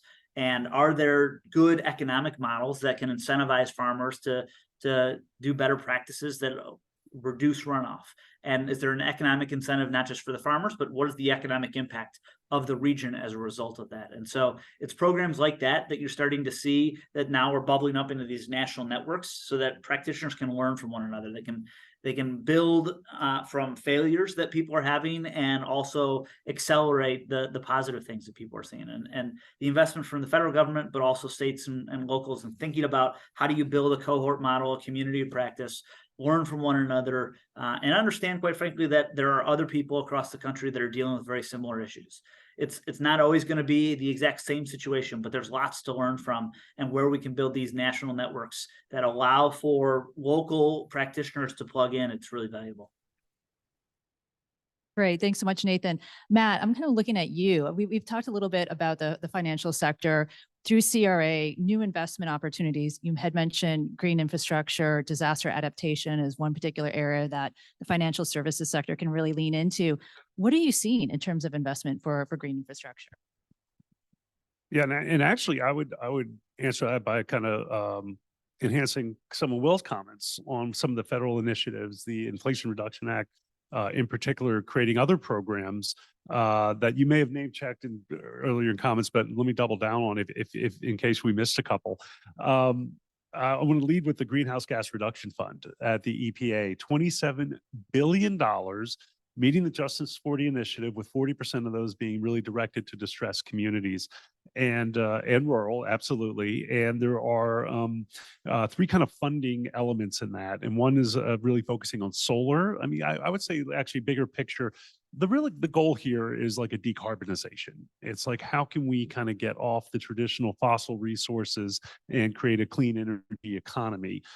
So these programs, this Greenhouse Gas Reduction Fund at EPA is really holistic in that approach. And some of it might be investing in manufacturing facilities that, for whether it's solar type facilities and solar production, or wind energy, or EV and batteries. It's that kind of things. But you know what? There's also a lot focusing on the housing space. Using this money for multifamily housing retrofits and green energy retrofits, or new development, focusing on these principles, or single family housing as well, getting them access to the better appliances, or solar, rooftop solar installation. So it's really a lot of initiatives focused on that. And there's a real element of it. $20 billion. You have a $7 billion that's really focusing on the solar, but $20 billion is kind of focusing on more holistically. And the expectation is you're going to be partnering with like the CDFI sector on a lot of this work. So I think that's a really interesting opportunity. I know that LISC is part of it. So the applications had come due a couple months ago, and LISC is part of an application that we're working on with enterprise community partners, with Rewiring America, with United Way, with Habitat for Humanity. We're really, I'd say principally, we're looking at the housing side of this space. So that's a really exciting opportunity. This is $27 billion that's going to be starting to hit the streets later next year, to really focus on a lot of this work. So that's something to keep an eye on. There was a just announced recently $2 billion in environmental climate justice community challenge grants. I think you mentioned that as well. That is open now. That's really looking at partnerships with community-based organizations, or maybe community-based organizations and local governments, $10 to $20 million awards that really support this kind of work with grant dollars. And I should also say too, that the $27 billion, it's a combination of lending dollars and grant dollars and capacity building dollars as well, to prepare for these kind of investments. So those are some great federal resources to look forward to in the coming months and years to support this kind of work. And there's also a host of tax credits that were included in the Inflation Reduction Act to support the clean energy work. And that's both for individual, like for family and homeowners to do home improvements, they can get tax credits, but also for nonprofit and developers and sponsors that can get tax credits to support this kind of clean energy work as well, including ones that are like refundable and transferable. So the nonprofits can directly take advantage of the tax credits, even if they don't have tax liabilities. They literally can get essentially a refund from the IRS. So this is all really interesting space. And I know Mark Hudlowitz has been really tracking the Greenhouse Gas Reduction Fund dollars, the Environmental Climate Justice Fund dollars too. So on his panel or afterwards, you can kind of hit him up for some advice on those initiatives. Well, we have inundated you with resources, and I promise you we're coming to a close here with just a few more questions. But want to kind of move the conversation a little bit more to a higher level. I know kind of outside the direct technical assistance resource provision, getting more into the network conversation, and this really lends itself to investment strategies. And I know, Nathan, we've been talking a lot about the importance of rural investment and rural investment strategies at the regional level, at the state level. There's so much money right now, right, coming out, whether it's at the state or through federal programs. We're just kind of at this pivotal moment at which we can start thinking a little bit more robustly about how we can conceptualize rural investment strategies, particularly at the state level. So I wanted to hand this over to you to kind of get your comments and reflections about that. So it's an interesting question, Kate, because I think this is a complex issue we've been talking about for decades. How do we make sure that we're driving more investment into rural places? How do we make sure that organizations can both manage those funds but execute on them, and in many cases, especially from federal resources, report on them? And again, it goes back to the original conversation on capacity. How do we make sure that we can build those investments in a way that is sustainable, that are long-term in nature? And again, that's a really difficult part of the conversation as well, because many of the federal funds are kind of a one-time infusion of cash. And how do you build, sustain that in the long run and make sure that rural places can capitalize on those opportunities? Part of it, I think, is a broader conversation with philanthropy and the private sector about how do they complement investments from federal or state governments? How do we build the capacity while simultaneously actually running programs and ensuring that we're finding investable opportunities into communities? I also think there's a conversation here about investing in nonprofits versus investing in for-profits, and how do you do both? How do you build small business growth and opportunity that's going to sustain resources in communities? And how do you build up the nonprofit sector to support those agencies and entities that are supporting the long-term growth and sustainability of a community? And so there's ways for that financing to complement one another, and there's ways for that financing to compete against one another. And so we've got to find those opportunities where we find the complementary funding strategies, where we build up entities that can work regionally and locally and support both, because it can't be an either or conversation. And it's also got to be a conversation around how do we think long-term, and how do we build the long-term sustainability of these projects, of these organizations that are investable and create real opportunity that not only invest directly into these places, but sustain that wealth that's created as a result well into the future. Absolutely. Sarah or Will, any comments on that? I know NeighborWorks in particular does a lot of work on comprehensive planning at the local level. Yeah, so in terms of the investments, and I think to piggyback off of Nathan's comments, we think of not only the criticality of these investments coming in, and in terms of the industry partnering with nonprofits to really just create good strategic planning, but we think of from the community side. So this is something where something called community benefits agreements can come up. This is something where we really focus on supporting the capacity of our resident leaders in our network, who then do the same with their partners and in their communities, to drive change in the communities and really stand up for what they want to see. And so community benefits agreements are one tool, in addition to other strategic planning tools, of really having a community resident stakeholder voice there as investment comes into those communities. These CBAs, as they're referred to, often probably best known in the urban context. However, one of our network groups, CEI of Maine, about 6 years ago, created a community benefits agreements with Key Bank of coming into their community. And, the commitment is something where the community said, we want to make sure, private investor coming in, that you're focusing on small business and community development lending, philanthropy in our low and moderate income communities, mortgage assistance. And so these community benefits agreements are places that resident stakeholder voice can be represented and can be reflected. And there are agreements between investors often coming in, whether it's someone like a Key Bank, or whether it's an affordable housing development project, or just a housing development project, but really a place for the communities to work directly with those, saying, this is critical. We get these benefits out of this investment into our community. So CBAs really, I think, are taking off more in the rural space. It's not something as common that we've heard across our network, but we know that some, again, like CEI, used it 6, now almost 7 years ago. And it's something that is a tool that is really enabling that that resonant voice to reflect what the community wants to see. It's not someone just coming in and saying, we're going to do this. So it's something that I would say that, again, supporting organizations and building that voice, building skills and leadership in the local community is something critical to enable those CBAs to move forward and to have the best outcomes that are possible from the investment. No, that local voice is so critical. Will, you want to add to that?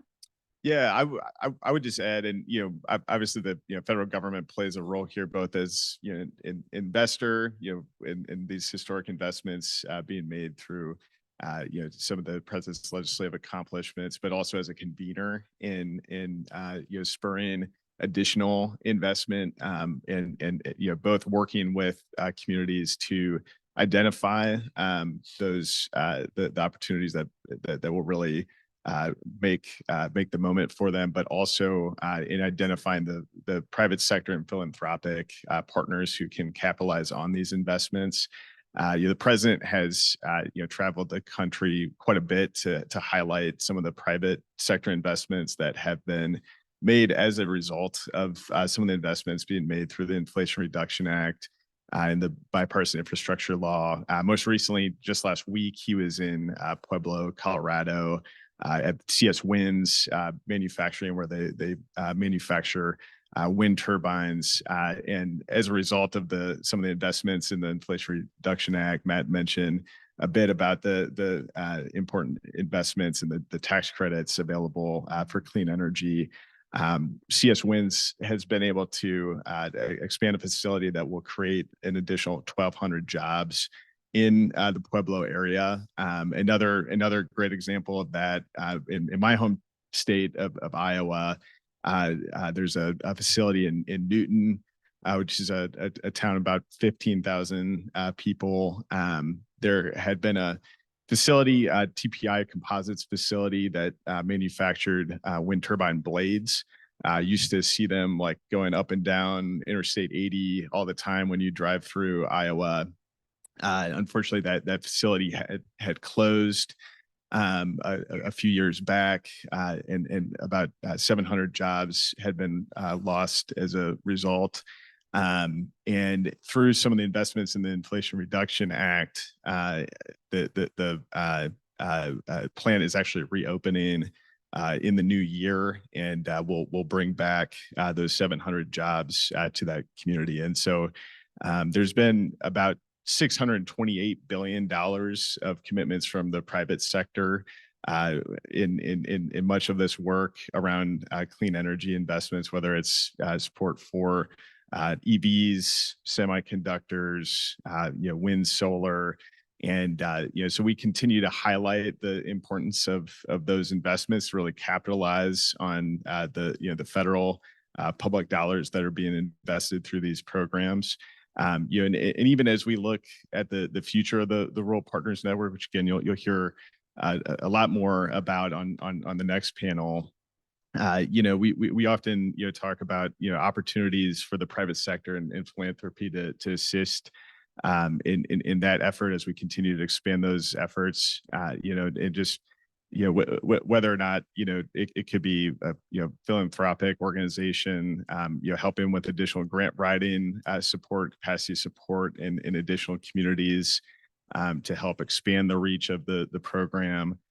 Or whether it's in investments to help some of the community networks through the Rural Partners Network who have identified some of the signature projects that would make a real impact in their communities to help achieve those signature projects. And so it's definitely of critical importance to us to continue to lift up those partnerships and find new avenues to create those local networks. And we're really grateful to everyone in this room who helps us to do that. Great. Something to be grateful for moving into the new year. And with that, I know we are up against time. I just want to allow everyone one quick minute as we move into the new year, as we're celebrating the holidays, something to be really excited about, whether it's a program or some federal funding opportunity or whatnot, as it relates to investment in our rural communities. Okay, can't promise to keep it to a minute, but I'll try. You will actually be hearing from Mark on the next panel and others about like federal funding, where we are, what's the lay of the land on the Hill right now. One thing that Congress has to eventually do, you'd hope, is pass their appropriations bills. And they punted into January and early February with 2 key deadlines to do that. But the other opportunity we have right now is to get some tax legislation passed. There's a lot of taxes that have expired, tax credits that have expired, and we want to extend. But the thing I'd be most excited for is to get some changes to the low-income housing tax credit done during that period, but also to create a new tax credit called the Neighborhood Homes Investment Act. Right? We've talked about this in the past at this conference. This would create a tax credit for single-family homes in distressed neighborhoods where there's a value gap, where the cost to develop or rehab these homes is more than you can sell the homes for. And this is a problem that plagues urban communities that have been disinvested and have a lot of vacant, dilapidated properties, but also rural communities where it's hard to attract the populations without decent housing, and it's hard to build the housing because there's such high development costs now. So this is a really exciting new opportunity that I really hope gets across the finish line. And then I want to also just quickly flag another program called the Economic Mobility Corps, not to be confused with Nathan's Economic Recovery Corps. The Economic Mobility Corps is something that we at LISC have been proud to be implementing. It's a partnership between AmeriCorps and the CDFI Fund to get more AmeriCorps placements at certified CDFIs throughout the country. So if you're a CDFI in the audience, can you raise your hand? I know there's a few of you out there in our network. We are enrolling a 3rd cohort now of AmeriCorps members and to be placed at CDFIs. And please come up to me if this is something that might interest you, because it's exciting. We're partnering with NeighborWorks organizations. We have been in the last couple rounds. So I'm really excited about that initiative. I think that there's a lot of energy in our network right now around the climate money coming down, around greenhouse gas reduction fund. So we're really figuring of how do we support our network in this climate resilient space, as well as environmental adaptation space. Again, most of our network develops affordable housing. And so at the housing scale, at the just one house scale, it could be zero energy housing with manufactured housing. It could be rural rehab. It could be solar once we get past one house, but just into a smaller scale. It could be all multifamily solar. And then we move into the scale of the communities where organizations are working. And we really want to support our organizations in continuing to get resources, to have learnings and figure out how they're working with our groups are working with the larger communities to develop new tools and approaches for this long-term sustainability that I think none of this is a surprise to anyone in this room. And it's something that we've all known is coming, and then to see the historic investments in this space. So that's something that's getting a lot of interest from our network right now. Yeah, and I would just you really tack onto that. I think first of all, what I'm thankful for is just the partners that in the partnership that we've seen, again, both from the private sector, philanthropy, through Rural Partners Network, through partners on the ground, through state and local governments, that are working with us to implement so many of these important programs. One area we didn't, or at least I didn't get the chance to talk as much about was really the historic investments in broadband and rural high-speed internet. And so just briefly, because this is an effort that will definitely continue to progress through 2024 and years to come. But as the American Rescue Plan and the bipartisan infrastructure law included historic investments and that are meant to deliver high-speed internet access to every home, farm, and business in the country. Obviously, this is a huge undertaking and requires the coordination and collaboration of partners at every level. But wanted to just highlight a couple of recent announcements from the administration in communities that really highlight how these partnerships are developing.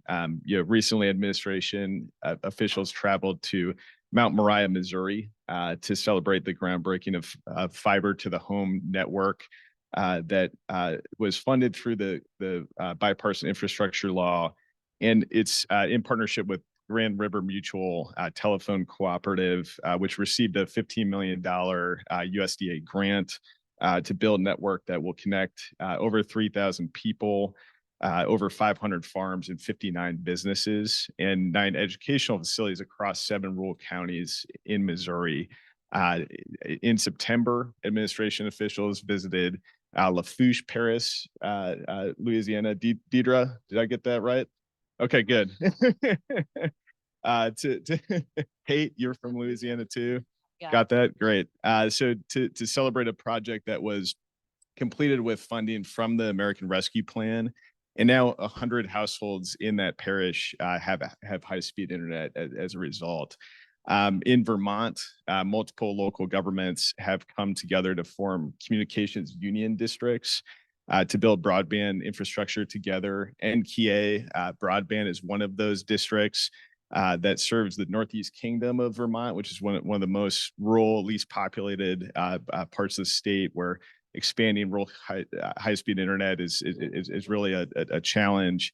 And in May, NKA Broadband received a $17 million Reconnect grant through USDA that was funded by the bipartisan infrastructure law to connect an additional 3,000 people throughout the Northeast Kingdom of Vermont to rural high-speed internet. And so again, this is this is all about partnerships. This is all again about this conversation about local networks and several partners working together to get this done and deliver on access to something that's not even really just it's a real necessity these days, and that was really highlighted and exacerbated by the pandemic. And so really excited to see the progress that we'll continue to make.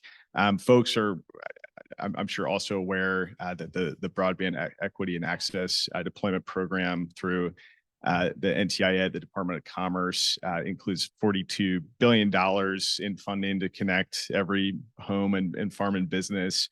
The president announced earlier this year the allocations to states. Every state received at least $100 million. Some, including the state of California, received over $1 billion, just depending on the formula for the states and the number of households that need that connection. And BEAD requires that states use that funding to connect every single underserved home in the state, which means that even homes that have been passed over again and again by past investments are required by this law to be connected. And the BEAD rules are meant to incentivize a wide range of providers to participate, from traditional internet service providers to electric cooperatives to municipally owned cooperatives and providers as well. And every state is working to finalize their plans to allocate BEAD and to make this access possible. So this is an excellent time to be in touch with your state broadband office, who's also working and coordinating with the NTA broadband officers that have been appointed in each state to oversee this implementation, to ensure that your communities are receiving access to the funds that you're eligible for. And so we just reiterate again, very grateful and thankful for all of the partnerships that we've been able to develop, and also grateful and thankful, looking forward to 2024, to all the partnerships that we will continue to develop in the new year as we continue to implement these historic funds. Right. Indeed, a plethora of resources coming your way. Nathan, take us home. What are you grateful for moving into the new year? Yeah, I'll mention two things and I'll try and be quick because I know we're running up against time. First, I think I'm most grateful for the collective voice of rural that is actually starting to make a big difference in DC. I think the voice of rural and the collective voice of so many stakeholders and organizations is really being felt. And we're seeing policy changes. We're seeing the fact that Will has a position like he does at the White House, and that's a voice directly in the White House is important. We're seeing bipartisan, collaboration around a whole host of things, and including, I'm an eternal optimist. So there's a program called the Rural Partnerships Program, which is a bipartisan piece of legislation as part of the Farm Bill process that would be a really transformative opportunity for rural places. It would create rural partnership program grants that are multi-year flexible funding, create technical assistance grants to help support that, and really grow and expand a more holistic approach, a more flexible approach to rural prosperity. And, obviously that doesn't happen until the final votes are tallied. But the fact that we have bipartisan support and sponsors for that program, something that a lot of us have been working on for several years collectively, shows that the voice of rural is showing up in different and new ways in policy conversations, which I think is really an important piece to the overall conversation. And second of all, I know I've mentioned it a couple of times, but the Economic Recovery Corps, I think you're going to be pleased when we announce the host organizations in early February that more than half of those organizations will be rural in nature. And so a lot of great things happening in rural places, a lot of storytelling that's happening collectively among organizations, and that voice is really starting to resonate. Great. Thank you, Nathan. Do we have time for questions from the audience? No time for questions. Okay. So, so Nathan, Will, Sarah, Matt, thank you so much. Audience, let's give them a strong round of applause. Thank you so much. Should you have any questions, please try to find them after this panel. Thank you so much. We'll be pausing right now for a very brief networking break, and we'll reconstitute in about 15 minutes.